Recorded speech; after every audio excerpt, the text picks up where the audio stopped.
Assalamualaikum warahmatullahi wabarakatuh. Yang terhormat Bapak Haji Fuad Riyadi LCMAG selaku dosen mata kuliah Qawaidul Fiqih. Perkenalkan, nama saya Isya Afif Darmawan NIM 06. Di sini saya akan menjawab pertanyaan-pertanyaan tugas UTS yang telah diberikan oleh Bapak Fuad Riyadi LCMAG. Nomor 1. Apa definisi usul fikih? Secara bahasa, usul fikih adalah usul yang berarti dasar dan fikih yang berarti pemahaman. Sedangkan secara istilah, usul fikih adalah ilmu yang membahas prinsip-prinsip atau metode yang digunakan untuk menetapkan hukum Islam dari dalil-dalil syariat. Yang kedua yaitu, apa definisi fikih? Secara bahasa, fikih berarti pemahaman yang mendalam. Sedangkan secara istilah, fikih adalah ilmu yang membahas hukum-hukum syariat yang bersifat praktis atau amaliyah yang diambil dari dalil-dalil terperinci. Selanjutnya yaitu yang nomor 3. Apa definisi qawaid fiqhiyah? Secara bahasa, qawaid berarti kaidah atau dasar, dan fiqhiyah berarti yang berkaitan dengan fikih.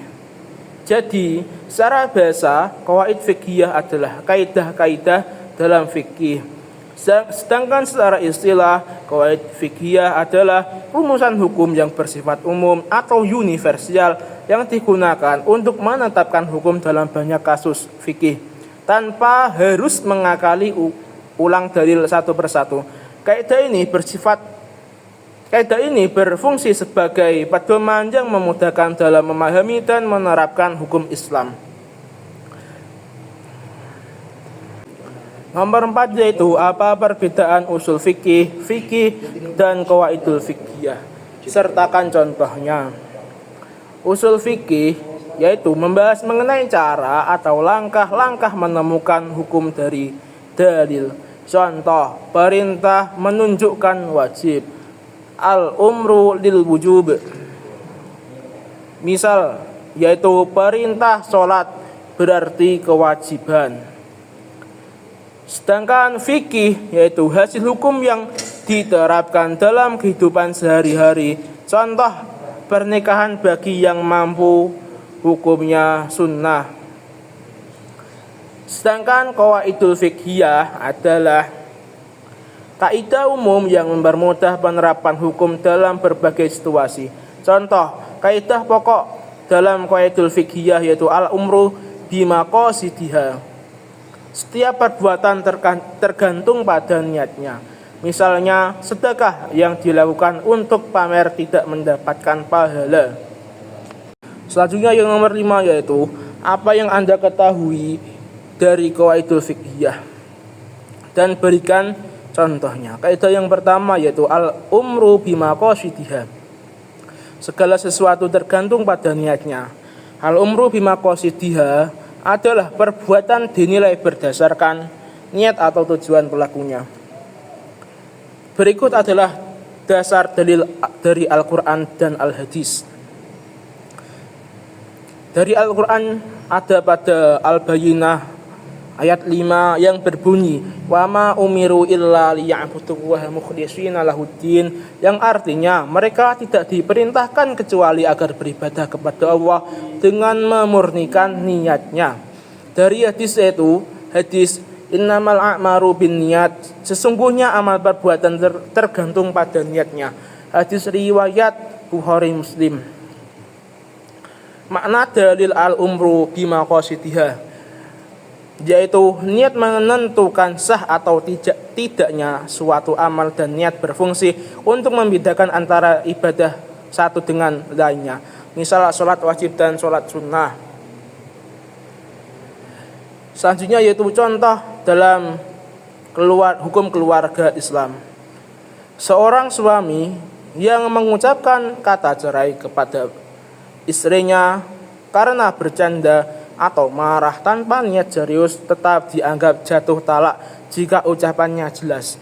Namun, jika kata yang diucapkan bersifat kinayah atau sindiran, maka keabsahan talak bergantung pada niat si suami.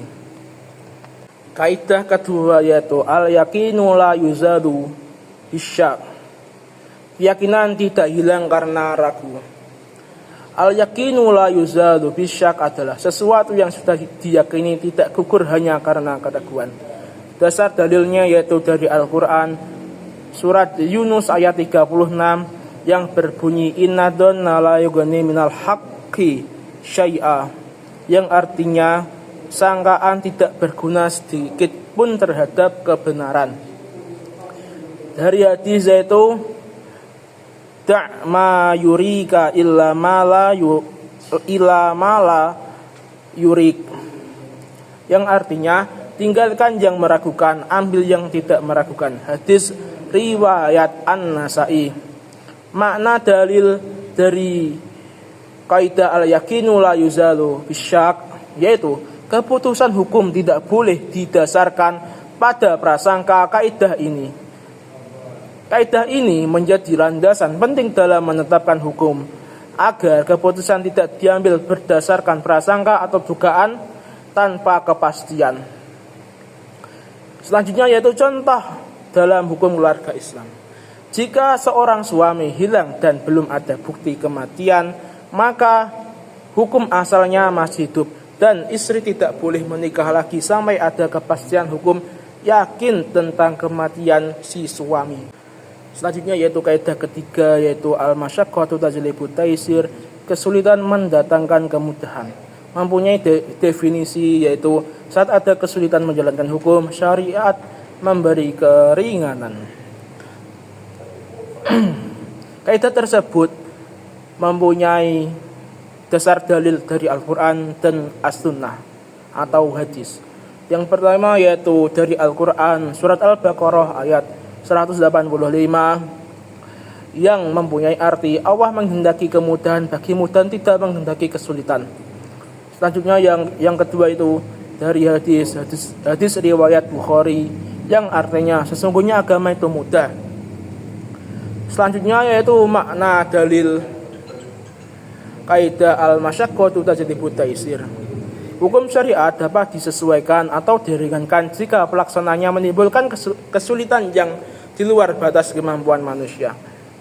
Contoh dalam hukum keluarga, dalam kondisi wali nikah yang tidak dapat dijangkau atau tidak diketahui keberadaannya, maka hak wali berpindah kepada hakim atau wali hakim.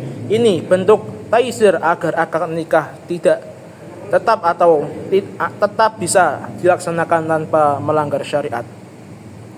Selanjutnya yaitu kaidah keempat yaitu ad-dararu yuzalu, yang artinya bahaya yang harus ditinggalkan. Mempunyai definisi semua bentuk bahaya atau kerugian harus dicegah atau dihapus.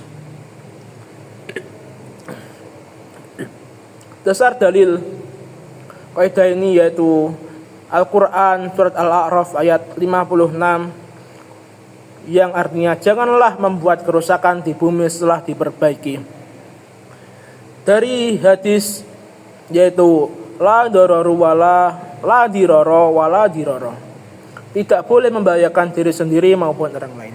Makna dalil kaidah tersebut adalah kaidah ini merupakan perwujudan dari maqasid syariah yaitu menjaga jiwa, harta, agama, akal, dan keturunan. Contoh dalam hukum keluarga, jika dalam kasus perceraian salah satu pihak dirugikan secara tidak adil, misalnya tidak diberi hak nafkah, iddah, atau mut'ah, maka hakim berhak memutuskan pemberian kompensasi atau ta'wid untuk menghilangkan biaya sosial dan ekonomi. Selanjutnya yaitu kaidah kelima yang berbunyi al-adatul muhakkamah, adat dapat menjadi pertimbangan hukum. Mempunyai definisi kebiasaan masyarakat bisa dijadikan dasar hukum selama tidak bertentangan dengan syariat. Kaidah tersebut mempunyai dasar dalil dari Al-Quran maupun dari hadis. Dari Al-Quran surat Al-A'raf ayat 199 yang artinya ambillah yang baik dan perintahkan yang ma'ruf atau kebiasaan baik. Dari hadis yaitu yang artinya apa yang dianggap baik oleh kaum muslimin, maka baik di sisi Allah. Kaidah tersebut mempunyai makna dalil, yaitu adat atau kebiasaan masyarakat bisa menjadi hukum atau sekunder atau uruf jika tidak bertentangan dengan Al-Quran dan As-Sunnah, berlaku secara umum dan terus-menerus diketahui dan diterima dalam masyarakat dan tidak membawa madarat. Selanjutnya yaitu contoh dalam hukum keluarga. Dalam masyarakat tertentu, pemberian seserahan atau hantaran menjadi tradisi dalam pernikahan. Hal ini dibolehkan selama tidak berlebihan dan tidak menyalahi prinsip syariah.